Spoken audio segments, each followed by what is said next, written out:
আসন্ন ঈদুল আজহাতে মেগাস্টার শাকিব খান নিয়ে আসতে চলেছে নতুন ধামাকা। ইয়েস, নতুন ধামাকা নিয়ে আসতে চলেছে মেগাস্টার শাকিব খান।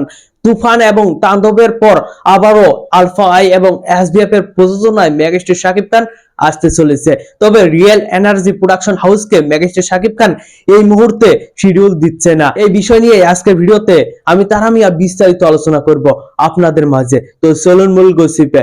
মেগাস্টার শাকিব খান আসন্ন ঈদুল আজহাতে আলফা আই এবং এসবিএফ কে সুযোগ দিল, শিডিউল দিয়ে দিয়েছে। তবে এখনো চূড়ান্তভাবে চুক্তিভুক্ত হয়নি।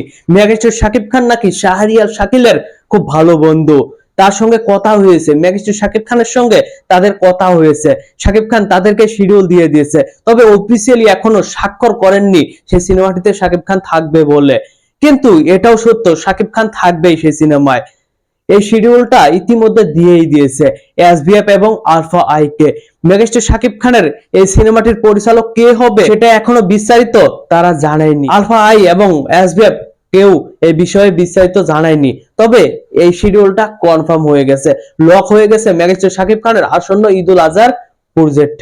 তবে আমার দুঃখ হচ্ছে একটাই, আমার একটাই খারাপ লাগছে, একটা কথাই ভেবে বারবার খারাপ লাগছে, real energy production হাউসকে Shakib Khan কেন শিডিউল দিচ্ছে না? কেন শিডিউল দিচ্ছে না? এত বড় একটি ব্লকবাস্টার, এত বড় একটি ইন্ডাস্ট্রি হিট দেওয়া সিনেমার মালিক যিনি, প্রযোজনা সংস্থা যেই প্রযোজনা সংস্থা, তাদেরকে কেন শিডিউল দিচ্ছে না মেগাস্টার শাকিব খান?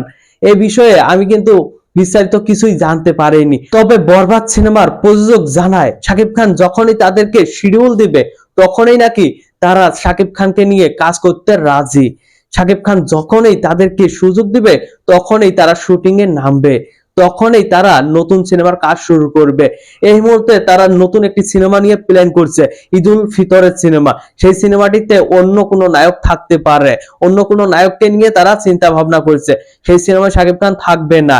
এখন দেখার বিষয় কে থাকে তাদের পরবর্তী সিনেমায়। তবে শাকিব খানকে নিয়ে তারা কখন সিনেমাটি নির্মাণ করবে এটা কিন্তু এখনো কনফার্ম না। শাকিব খানের আসন্ন 2 ঈদ কনফার্ম হয়ে গেছে। এক ঈদে আবু হায়াত মাহমুদ যে সিনেমাটি নির্মাণ করবেন, এই সিনেমাটি তো একদম চুক্তিভুক্ত পর্যন্ত হয়ে গেছে মেগাস্টার শাকিব খান। আসন্ন ঈদুল আজহাতেও মেগাস্টার শাকিব খান আসছে আলফা আই এবং এসবিএফ এর প্রযোজনায়। সেটাতেও হয়তো নতুন কোনো পরিচালক থাকতে চলেছে। রায়হান রাফি সেই সিনেমাটি পরিচালনা করবেন না এটাও শিওর, কেননা রায়হান রাফি এখন প্রচুর ব্যস্ত, তার হাতে বেশ কিছু সিনেমা লক হয়ে আছে, তার হাতে বেশ কিছু সিনেমা আছে। যাই হোক, আপনাদের মতে মেগাস্টার শাকিব খান রিয়েল এনার্জি প্রোডাকশন হাউসকে কেন সুযোগ দিচ্ছে না? কেন আলফা আই এবং এসবিএফ কে বারবার সুযোগ দিয়ে যাচ্ছে? এই বিষয় নিয়ে আপনাদের মতামত অবশ্যই কমেন্ট বক্সে জানাবেন। ধন্যবাদ পুরো ভিডিওটির সঙ্গে থাকার জন্য।